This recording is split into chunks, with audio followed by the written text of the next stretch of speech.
Hello students, welcome to yet another lesson with me, Mr. Mohana.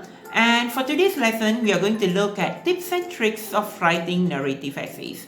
Now, for today's lesson, I'm going to share with you 8 tips that can be used for writing narrative essays. Now, if you are somebody who is looking at narrative writing and you do not know where to improve anymore, so you can look at all the 8 tips that I'm going to share with you today and see whether you have tried these tips and tricks in your writing.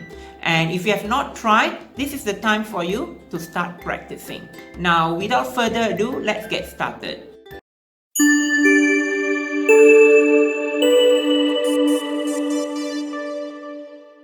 Tips number 1. When writing narrative, try to make your essay as interesting as possible by creating a variety of sentences. Try to shake things up by having questions and exclamations in your essay. For example, let me give you a sentence. The little girl had a beautiful hat. This sentence can be written in 2 ways. Let me share with you. The first one, let me turn it into a question form. Did you see the beautiful hat on the girl's head?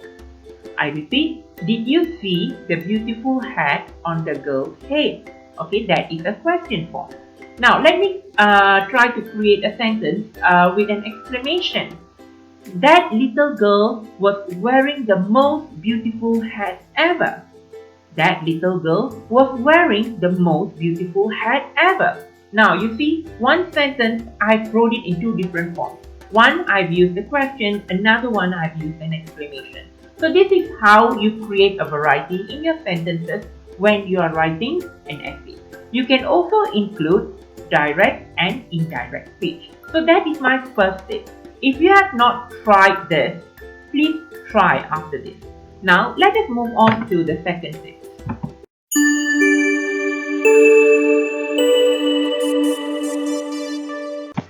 Tip number 2. When writing an essay, try to have a mixture of short and long sentences to make your narrative more effective. Now, let us look at examples of short and long sentences. Let me give you one example of a long sentence. I looked at her helplessly and extended my arms at her. This is an example of a long sentence.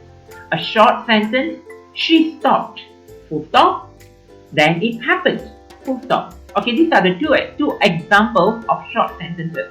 Now, you use long and short sentences in narrative to have certain effect in your writing. Okay, so it doesn't mean that you have to have all long sentences and all short sentences.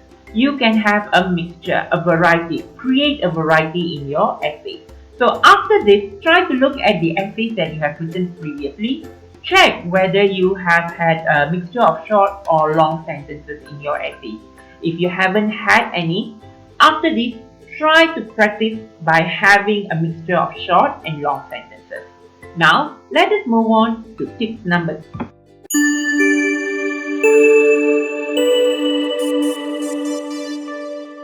Tip number 3.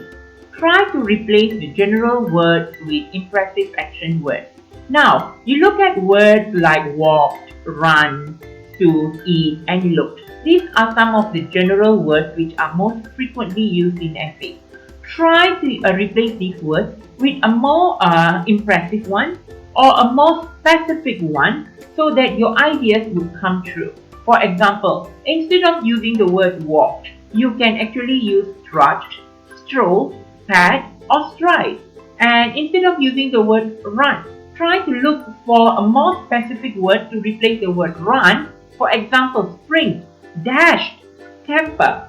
Okay, so there are a lot of action words that you can replace from general to more specific words. Now try to do some homework on this. Okay, and get as many action words that you can replace with all the general words that you have been using in your essay. Okay, so now let us move on to this.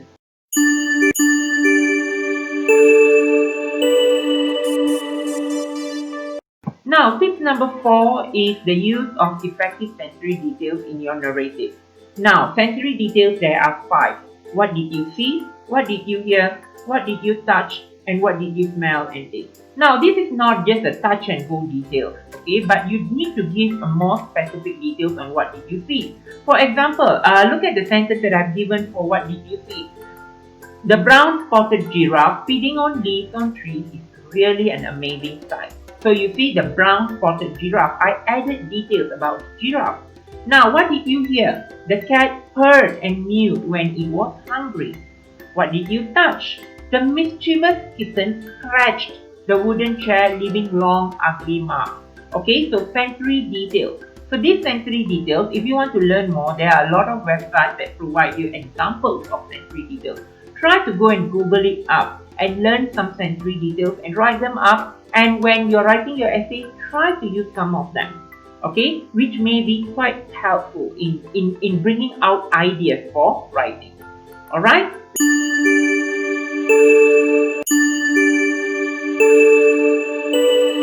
Tip number 5 is using adjectives and adverbs to bring out ideas. Now, you see, modifiers such as adjectives and adverbs help to bring out the meaning of other words. It is a common way of expanding and adding depth to a simple sentence. Now, let us look at an example. The clown's sad smile touched us deeply. The clown's sad smile touched us deeply. Now, if you see here, I use the word sad, an adjective, to describe the clown's smile, and the word adverb, deeply, to see how we are affected from the clown's smile. So you see, without the word sad and deeply here, the sentence would be rather bland, right? Now let us look at some other examples. The old cranky caretaker refused to answer our questions. Here I have used two effective modifiers. The next one, boisterous laughter and chatter filled the air. The word boisterous is bringing an idea what kind of laughter that can be felt in that environment. Now the next one, it was a lavish wedding lunch. Now the word lavish adds quality to the word wedding lunch. If it is just a wedding lunch, you wouldn't know what kind of a wedding lunch was that. But when you say lavish, it gives you a picture of richness, isn't it? So that is why using adjectives and adverbs in narrative essay is very important to bring out the quality of certain things. So keep in mind, learn to use adjectives and adverbs in your essay. Now, if you want to learn more about the usage of adjectives and adverbs in your essay, you can refer to my previous videos on essay writing, and particularly narrative writing, and look at the essays, how the adjectives and adverbs have been used effectively. Right? Now, let us go on to the next step.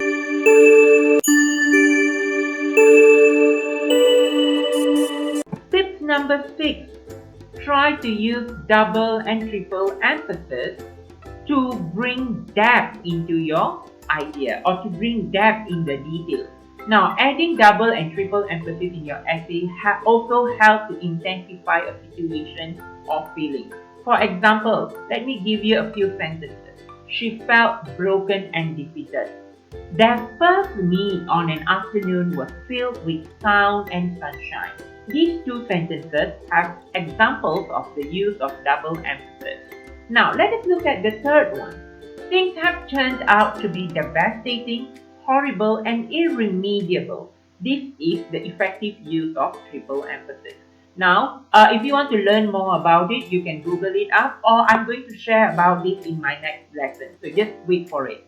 Okay, and if you have not come across on the usage of double and triple emphasis, you can also go and look at my previous lessons on narrative writing and look at the examples of the essays where I have used the double and triple emphasis effectively.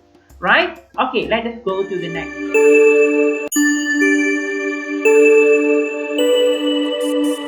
Tip number 7. To become a good writer, you need to be an avid reader. When you read, try to take notes. Write down the new words that you have learned. Don't just read. For example, many of you like to read sample essays. Don't just read for 5 or 10 minutes. Read more than that. Spend time reading your essay. Take notes of the sentence structure. Try to copy down all the list of vocabulary used in the essay, and try to use them in your writing practice. So always remember, when you are reading, pay attention to the structure, grammar, and vocabulary. And at the end of your reading task, ask yourself, what have you gained from your reading? So, to become a better writer, always remember, read, read, and read. Although SPM is just around the corner, it's not too late yet. You can still spend time reading every day, and after reading, start practicing. Okay, so let us go on to the next.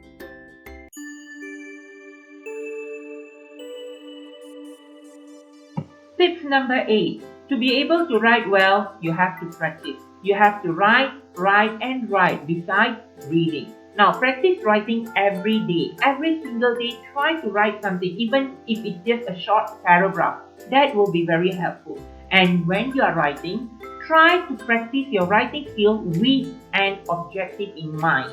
For example, you can set an objective. In today's essay, I'm going to try 3 new words, for example. And I'm going to try writing my essay using simple past tense and past perfect tense. You know, this kind of simple objective, set in mind and try to achieve your objective.